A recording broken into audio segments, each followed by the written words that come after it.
മഹത്വത്തിൽ നിന്നും മഹത്വത്തിലേക്ക് രൂപാന്തരപ്പെട്ടുകൊണ്ടിരിക്കുകയാണ്. നമ്മൾ യേശുവിലേക്ക് അടുക്കും തോറും നമ്മളറിയാതെ മാറിക്കൊണ്ടിരിക്കും.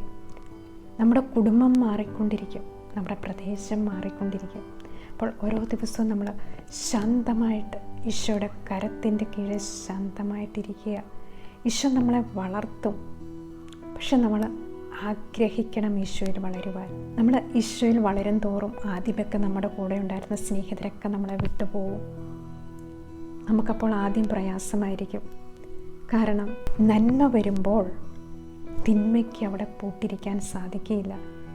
നമ്മുടെ കൂട്ടുകാർ പലതരത്തിലുള്ള ഫ്രണ്ട്സ് നമുക്കുണ്ടാകാം.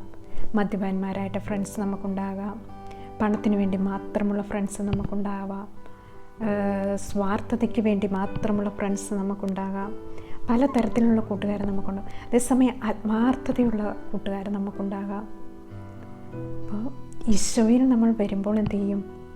പല കൂട്ടുകാരും നമ്മളിൽ നിന്ന് വിട്ടുപോകും. അപ്പോൾ നമുക്ക് ആദ്യം അനേകം വിഷമങ്ങളുണ്ടാകും. ഈ വിഷമങ്ങളെല്ലാം നമ്മൾ കർത്താവിൻ്റെ നാമത്തിന് വേണ്ടി കാഴ്ചവെക്കുക. അതാണ് 2 തിമോത്തി 3:12 ഒരു വചനം പറയുന്നുണ്ട്. യേശുക്രിസ്തുവിനോട് ഐക്യപ്പെട്ട് വിശുദ്ധ ജീവിതം നയിക്കാൻ ആഗ്രഹിക്കുന്നവരെല്ലാവരും പീഡിപ്പിക്കപ്പെടും. അതേസമയം ദുഷ്ടനും തിന്മ പ്രവർത്തിക്കുന്നതിനും അടിക്കടി അധപ്പതിക്കും എന്നാണ് 2 തിമോത്തി 3:12 പറയുക. യേശുക്രിസ്തുവിനോട് ഐക്യപ്പെടുക. യേശുക്രിസ്തുവിനോട് ഐക്യപ്പെട്ട് വിശുദ്ധ ജീവിതം നയിക്കാൻ ആഗ്രഹിക്കുമ്പോൾ നമുക്ക് പീഡനങ്ങളുണ്ടാകും, കൂട്ടുകാർ വിട്ടുപോകും, പ്രശ്നങ്ങൾ വരും. അപ്പോൾ ഈ പ്രശ്നങ്ങളും എന്തെല്ലാം വന്നാലും നമ്മൾ ആ ഈശോയിൽ ശരണപ്പെടുക. യേശുവിനോട് കൂടെ നിൽക്കുമ്പോൾ കുറച്ച് കഴിയുമ്പോൾ എന്ത് പറ്റും? നമ്മൾ ഈശോയിൽ വളരും. ഈശോയിൽ വളരുമ്പോൾ നഷ്ടപ്പെട്ടു പോയ കൂട്ടുകാരെല്ലാം യേശുവിനെ അന്വേഷിച്ച് തിരിച്ചു വരും. നമ്മളെ ഒരുപക്ഷെ കളിയാക്കാം, നമ്മളെ ചീത്ത പറഞ്ഞേക്കാം, എല്ലാവിധ തിന്മകളും നമുക്കെതിരെ വ്യാജമായി ഉണ്ടാക്കും. അത് ഉണ്ടാക്കിയാൽ മാത്രമേ നമ്മൾ ഈശോയിൽ വളരുകയുള്ളൂ. അതാണ് വിശുദ്ധ മത്തായിയുടെ സുവിശേഷം 5-ാം അധ്യായത്തിൽ 10-12 വരെയുള്ള തിരുവചനത്തിൽ പറയുന്നുണ്ട്. നമ്മളെല്ലാവരും പൊക്കിക്കൊണ്ട് നടന്നാൽ, നമ്മളെല്ലാവരും ഉയർത്തിക്കൊണ്ട് നടന്നാൽ നമ്മൾ ശരിയായ ഈശോയിലുള്ളവരല്ല. നിങ്ങൾക്കെതിരെ സകലമാന തിന്മകളും വ്യാജമായി പറയുകയും ചെയ്യുമ്പോൾ നിങ്ങൾ സന്തോഷിക്കുവിൻ. നമ്മൾ നന്മ ചെയ്തിട്ട്, തിന്മ ചെയ്തിട്ടല്ല, പാപം ചെയ്തിട്ടല്ല, യേശുവിൻ്റെ നന്മ പ്രവർത്തിച്ച് യേശുവിനോട് കൂടി ആയിരുന്നിട്ട് സകലമാന തിന്മകളും നമുക്കെതിരെ വ്യാജമായിട്ടാണെന്നാണ് ഇവിടെ പറയുക. ഈ വചനങ്ങളൊക്കെ അടിവരയിട്ട് നമ്മുടെ ജീവിതത്തിൽ അനുഭവിക്കണം. നമ്മൾ യേശുവിൽ വരുമ്പോൾ നമുക്ക് ഇതിലൂടെ കടന്നു പോകാൻ സാധിക്കും. കാരണം ഈശോയിൽ ആണ് എന്ന് പറയുന്നവൻ ഈശോ നടന്ന അതേ വഴിയിലൂടെ നടക്കേണ്ടിയിരിക്കുന്നു. അപ്പോൾ ഈശോയിലാണെങ്കിൽ നമ്മൾ സന്തോഷിക്കുക. എല്ലാവിധ തിന്മകളും വ്യാജമായി നിങ്ങൾക്കെതിരെ പറയുമ്പോൾ നിങ്ങൾ ആനന്ദിക്കുവിൻ. അപ്പോഴാണ് നമ്മളിൽ മഹത്വത്തിൻ്റെ ആത്മാവ്, ദൈവാത്മാവും നമ്മളിൽ വസിക്കും. അപ്പോൾ നമ്മൾ ഈശോയ്ക്ക് നന്ദി പറഞ്ഞ് ആഹ്ലാദിച്ച് ആനന്ദിക്കുമ്പോഴാണ് ഈശോയുടെ പരിശുദ്ധാത്മാവ് നമ്മളിൽ വരും. നമ്മളിലും ഒത്തിരി നികൃഷ്ടമായ അവസ്ഥകളുണ്ട്, നമ്മളിലും ഒത്തിരി പാപങ്ങളുണ്ട്. ഈ പാപങ്ങളെല്ലാം വിശുദ്ധീകരിക്കപ്പെടണമെങ്കിൽ ഈ ലോകത്തിൽ നമ്മൾ ഒന്നുമില്ലാതാകണം. യെശയ്യാ 48:10 പറയാണ്, ഞാൻ നിന്നെ ശുദ്ധീകരിച്ചു, എന്നാൽ വെള്ളി പോലെയല്ല. കഷ്ടതയുടെ ചൂളയിൽ ഞാൻ നിന്നെ ശോധന ചെയ്തു. എനിക്ക് വേണ്ടി മാത്രമാണ് ഞാനത് ചെയ്തത്. ഈശോയ്ക്ക് വേണ്ടി മാത്രമാണ് ഈശോ യേശുവിനെ സ്വന്തമായിട്ടുള്ളവരെ ശുദ്ധീകരിക്കുന്നത്. ഈ തിന്മകളൊക്കെ വ്യാജമായി പറയുമ്പോൾ പരിശുദ്ധാത്മാവിൽ സന്തോഷിക്കുവാൻ അപ്പോസ്തലന്മാർക്ക് ഏറ്റവും വലിയ കിട്ടിയ സർട്ടിഫിക്കറ്റ് എന്താണ്? യേശുവിൻ്റെ നാമത്തെ പ്രതി സഹിക്കാനുള്ള അഭിമാനം ലഭിച്ചുകൊണ്ട് സന്തോഷിച്ചുകൊണ്ട് അവർ തുള്ളിച്ചാടുകയാണ്. ഈശോ ക്രിസ്തുവിൻ്റെ അപ്പോസ്തലന്മാർ ചെയ്തത് എന്താണ്? അപ്പോസ്തല പ്രവർത്തനം 5-ാം അധ്യായം 41-ാം തിരുവചനത്തിൽ പറയുകയാണ്, അവരാകട്ടെ ക്രിസ്തുവിൻ്റെ നാമത്തെ പ്രതി അപമാനം ലഭിക്കാൻ യോഗ്യത ലഭിച്ചതിൽ സന്തോഷിച്ചുകൊണ്ട് തുള്ളിച്ചാടി. യേശുവിൻ്റെ നാമത്തെ പ്രതി അപമാനം സ്വീകരിച്ചതിൽ സന്തോഷിച്ചുകൊണ്ട് തുള്ളിച്ചാടി അവർ ആ സർട്ടിഫിക്കറ്റുമായിട്ട് പുറത്തു പോവുകയാണ്. കാരണം ഈശോയുടെ നാമത്തെ പ്രതിയുള്ള ഈ അപമാനങ്ങൾ നമ്മൾ സ്വീകരിക്കണം. ആ സ്വീകരിക്കുമ്പോൾ ഈശോ നമ്മിൽ സന്തോഷിക്കുകയാണ്. അങ്ങനെയാണ് ഈശോയുടെ രാജ്യം പൊട്ടിപ്പുറപ്പെടുക.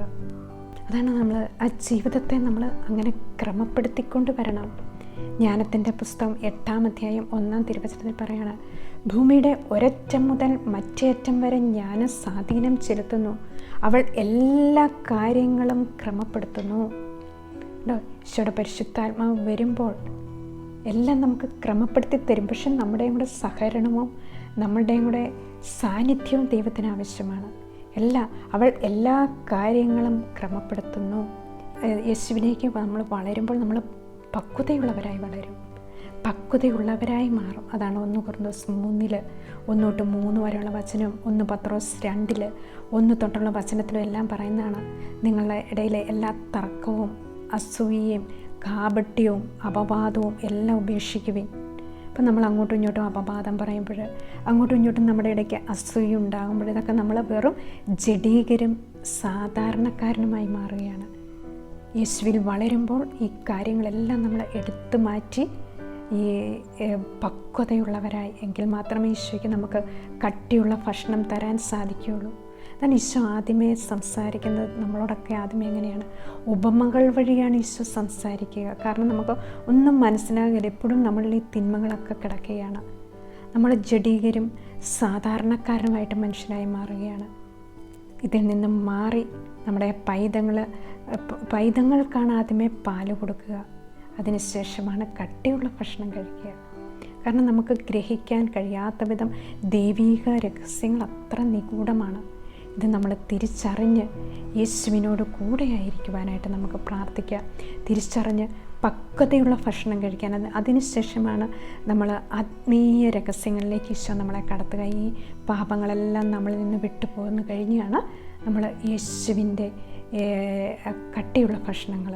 അതാണ് ഈശോ ഉപമകൾ മാറ്റിയിട്ട് ഈശോ ശിഷ്യന്മാർക്ക് തന്നെയാണ് ദൈവിക രഹസ്യങ്ങളും ഈശോ ആരാണ് എന്നെല്ലാം അവർക്ക് വെളിപ്പെടുത്തി കൊടുക്കുക. അപ്പോൾ നമ്മളിലെ ഈ തിന്മകൾ ഓരോന്നോരോന്നായിട്ട് നമ്മൾ ഈ കാത്തിരുന്ന് പ്രാർത്ഥിച്ചു കഴിയുമ്പോഴാണ് നമ്മുടെ ഇതെല്ലാം വിട്ടുപോകുന്നത്. അതിനാണ് നമ്മൾ കൂടുതലും യോഹന്നാൻ്റെ സുവിശേഷം വായിക്കുമ്പോൾ എന്തൊക്കെയാണ് പാപങ്ങൾ, ഈ പാപങ്ങൾ ഓരോന്നോരോന്നായി മാറ്റി കഴിയുമ്പോഴാണ് ഈശോയുടെ സ്വന്തമായിട്ട് നമ്മൾ മാറുക.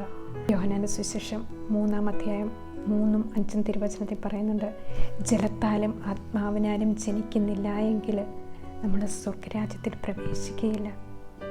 ഓരോ ദിവസവുമുള്ള ഓൺഗോയിങ് പ്രോസസ്സാണിത്. എപ്പോഴും നമ്മളിൽ നടന്നുകൊണ്ടിരിക്കുന്ന സംഭവമാണ്. അതിനാണ് നമ്മൾ എപ്പോഴും വിശുദ്ധീകരിക്കപ്പെട്ട് വരികയാണ്. ഇപ്പം ഈശോയിലേക്ക് വരുമ്പോൾ നമുക്ക് ആദ്യം ലഭിക്കുന്നത് ദൈവത്തിൻ്റെ കരുണയാണ്.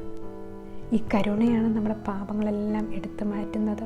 ഈ കരുണയിലൂടെയാണ് നമ്മൾ ആദ്യം ഈശോയിലേക്ക് വരുന്നത്. യേശുവിൻ്റെ കരുണ ലഭിച്ച് കഴിയുമ്പോഴാണ് നമുക്ക് കൃപ കിട്ടുന്നത്. ഈ കൃപ പതിയെ വളർന്നുകൊണ്ടിരിക്കും.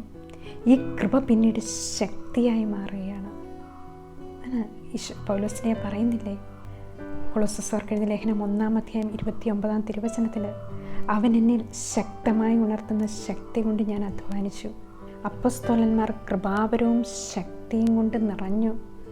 അതിനുശേഷമാണ് അവർ പ്രവർത്തിക്കാനിറങ്ങുക. അപ്പോൾ നമുക്കും ആ കർത്താവിൻ്റെ കരത്തിൻ്റെ കീഴിൽ താഴ്മയോടെ ഇരുന്നു കൊണ്ട് യേശുവിൻ്റെ വചനത്തിനോടും യേശുവിൻ്റെ കുദാശകളോടും വിശ്വസ്തത പുലർത്താനുള്ള കൃപ തരണമേ എന്ന് പ്രാർത്ഥിച്ചുകൊണ്ട്, ആ നിലനിൽപ്പിൻ്റെ വരം നമുക്കെല്ലാവർക്കും തരണമേ എന്ന് പ്രാർത്ഥിച്ചുകൊണ്ട് ഈശോ മിശിഹായ്ക്ക് സ്തുതിയായിരിക്കട്ടെ.